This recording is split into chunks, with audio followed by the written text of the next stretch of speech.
Assalamualaikum warahmatullahi wabarakatuh. Perkenalkan, nama saya Muhammad Firsan Wijaya dari kelas non-reguler semester 2. Saya akan mereview kembali materi pertemuan yang ketiga yang disampaikan oleh Profesor Dr. Hajah Heni Nuraini, SHMH, dan asisten dosen Dr. Muhammad Rendi Ardiyandi, SHMH. Tindak pidana atau strafbarfeit atau delik. Lebih banyak menggunakan istilah tindak pidana dibanding perbuatan tindak pidana. Peristiwa pidana karena dari segi sosio-yuridis hampir semua perundang-undangan pidana menggunakan istilah tindak pidana. Penegak hukum dan aparat menggunakan istilah tindak pidana, begitupun dengan mahasiswa yang sudah kebiasaan menggunakan istilah tindak pidana dibandingkan perbuatan pidana. Contohnya yaitu Undang-Undang Nomor 35 Tahun 2009 tentang tindak pidana korupsi. Pengertian tindak pidana. Tindak pidana yaitu merupakan pengertian yuridis yang berbeda dengan istilah kejahatan atau perbuatan jahat.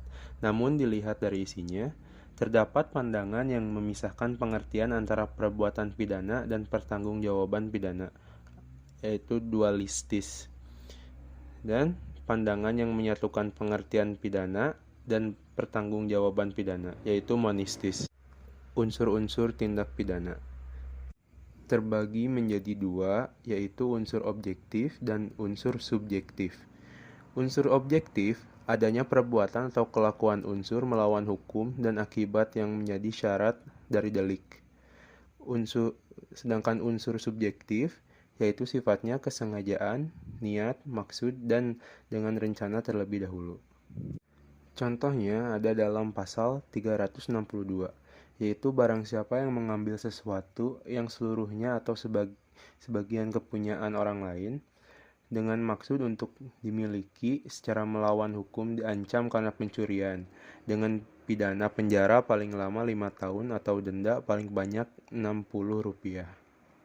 Bagian delik meliputi, yaitu terdapat dalam rumusan delik, penuntut umum harus mencantumkan dalam surat dakwaan, harus dibuktikan di pengadilan, apabila tidak terbukti, hakim harus membebaskan terdakwa.